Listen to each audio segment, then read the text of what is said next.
ಎಷ್ಟು ಸಾಹಸವಂತ ನೀನೇ ಬಲವಂತ ದಿಟ್ಟ ಮೂರುತಿ ಭಳಿರೆ ಭಳಿರೆ ಹನುಮಂತ ಎಷ್ಟು ಸಾಹಸವಂತ ನೀನೇ ಬಲವಂತ ದಿಟ್ಟ ಮೂರುತಿ ಭಳಿರೆ ಭಳಿರೆ ಹನುಮಂತ ಅಟ್ಟುವ ಖಳರೆದೆ ಮೆಟ್ಟಿ ತುಳಿದು ತಲೆ ಪುಟ್ಟಿ ಚೆಂಡಾಡಿದ ದಿಟ್ಟ ನಿನಗುದೋ ಎಷ್ಟು ಸಾಹಸವಂತ ನೀನೇ ಬಲವಂತ ದಿಟ್ಟ ಮೂರುತಿ ಭಳಿರೆ ಭಳಿರೆ ಹನುಮಂತ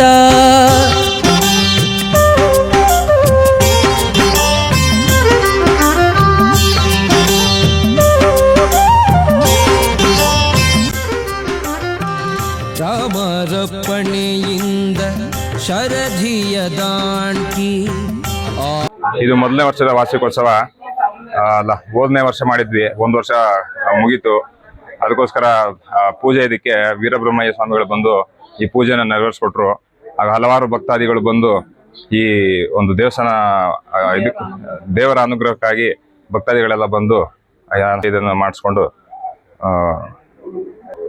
ಎಲ್ಲ ಭಕ್ತಾದಿಗಳಿಗೂ ಆಂಜನೇಯ ಸ್ವಾಮಿ ಅನುಗ್ರಹ ಆಗಲಿ, ಹಾಗೂ ಮಳೆ ಬೆಳೆ ಕಳೆ ಎಲ್ಲ ಒಳ್ಳೆ ಇದಾಗಿ ಆಗಲಿ, ಎಲ್ಲರಿಗೂ ಭಕ್ತಾದಿಗಳು ದೇವರು ಒಳ್ಳೇದು ಮಾಡಲಿ ಅಂತೇಳಿ ನಾನು ಹನುಮಂತನಲ್ಲಿ ಪ್ರಾರ್ಥನೆ ಮಾಡ್ಕೊಳ್ತೇನೆ. ಗಣಗಲು ಗ್ರಾಮ, ದೂಪನಹಳ್ಳಿಯವ್ರ ಮನೆಯವರು ಅಂತ ಹೇಳಿ ಈ ದೇವಸ್ಥಾನ ಪ್ರಥಮ ವರ್ಷದ ಪೂಜೆ. ಹೋದ ವರ್ಷ ಬಂದಂತ ಭಕ್ತಾದಿಗಳು ಎಲ್ಲಾನು ಈ ವರ್ಷನೂ ಹೆಚ್ಚಿನ ಸಂಖ್ಯೆಗೆ ಬಂದು ದೇವಸ್ಥಾನಕ್ಕೆ ಪೂಜೆಗೆ ಬಂದು ಇದ್ ಮಾಡ್ಕೊಂಡು ಎಲ್ಲ ಇದಾಗಿದ್ದಾರೆ. ದೇವರ ಅನುಗ್ರಹ ಎಲ್ಲರಿಗೂ ಆಗ್ಲಿ ಅಂತ ಹೇಳಿ ನಾನು ದೇವರಲ್ಲಿ ಕೇಳ್ಕೊಳ್ತೇನೆ. ಶನಿವಾರ ಬೆಳಗ್ಗೆ 8 ರಿಂದ 10 ಗಂಟೆ ಒಳಗಾಗಿ ಹೋಮ ಮತ್ತು ಅಭಿಷೇಕವನ್ನು ಮಾಡ್ತೇವೆ. ಮತ್ತೆ ಎಲ್ಲಾ ಪೌರ್ಣಮಿ ಹಾಗೂ ಅಮಾವಾಸ್ಯೆ ದಿನ ಕೂಡ ಹೋಮ ಹಾಗೂ ಅಭಿಷೇಕ ಇದಿರ್ತದೆ. ಪ್ರತಿದಿನ ಬೆಳಗ್ಗೆ 8 ರಿಂದ 10 ಗಂಟೆ ಒಳಗೆ ಪೂಜೆ ಕೂಡ ಇರ್ತದೆ. ಎಲ್ಲಾ ಭಕ್ತಾದಿಗಳು ಬಂದು ಪ್ರೋತ್ಸಾಹಿಸಬೇಕು ಅಂತ ಹೇಳಿ ಹನುಮಂತನ ಅನುಗ್ರಹ ಪಡಿಬೇಕಂತ ಹೇಳಿ ನಾ ಕೇಳ್ಕೊಳ್ತೇನೆ. ನಾವು ದೂಪನಹಳ್ಳಿಯವ್ರ ಮನೆಯವರು ಗಣಗಲ ಗ್ರಾಮದಲ್ಲಿ ವಾಸವಾಗಿದ್ದೀವಿ. ಇಲ್ಲಿ ಆಂಜನೇಯ ಸ್ವಾಮಿನ ಸ್ಥಾಪನೆ ಮಾಡಿ 1 ವರ್ಷ ಆಯ್ತು. ಪ್ರಥಮ ವರ್ಷದ ವಾರ್ಷಿಕೋತ್ಸವ ನಡೀತಾ ಇದೆ. ಹೆಚ್ಚಿನ ಪ್ರಮಾಣದಲ್ಲಿ ಭಕ್ತಾದಿಗಳು ಬಂದು ದೇವರ ಅನುಗ್ರಹ ತಗೊಂಡು ಪ್ರಸಾದ ತಗೊಂಡು ಅವ್ರಿಗೆ ಎಲ್ಲಾ ರೀತಿನಲ್ಲೂ ಆ ದೇವರು ಅನುಗ್ರಹ ಮಾಡ್ಲಿ, ಒಳ್ಳೇದಾಗ್ಲಿ ಅಂತ ನಾವು ಕೇಳ್ಕೊಳ್ತೀವಿ. ನಮಗೂ ಒಳ್ಳೇದಾಗೈತೆ. ಪ್ರತಿ ಶನಿವಾರ ಅಭಿಷೇಕ ಇರುತ್ತೆ, ಪೂಜೆ ಇರುತ್ತೆ, ಬಂದು ದೇವರ ಅನುಗ್ರಹ ಪಡ್ಕೋಬಹುದು ಭಕ್ತರು.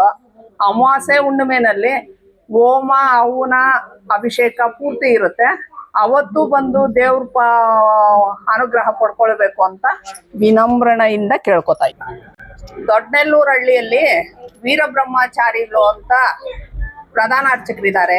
ಅವರು ಬಂದು ದೇವಸ್ಥಾನನ ಸ್ಥಾಪನೆ ಮಾಡಿ ಜೀವನೋದ್ಧಾರ ಮಾಡಿದ್ರು ದೇವರನ್ನ. ಈ ವರ್ಷನೂ ಅವರೇ ಬಂದು ಮಾಡಿದ್ದಾರೆ. ಅವತ್ತಿಂದ ಇವತ್ತಿನವರೆಗೂ ಇಲ್ಲಿ ಒಳ್ಳೇದಾಗತ್ತೆ. ಜನಗಳಿಗೆ ಆಶೀರ್ವಾದ, ಭಗವಂತನ ಆಶೀರ್ವಾದ ಸಿಗ್ತಾ ಐತೆ. ನಾನು ಅಷ್ಟೇ ಕೇಳ್ಕೊಳ್ಳೋದು, ಎಲ್ಲಾ ಭಕ್ತಾದಿಗಳು ಬಂದು ದೇವರ ಅನುಗ್ರಹ ಪಡ್ಕೊಂಡೋಗಿ ಒಳ್ಳೇದಾಗ್ಲಿ.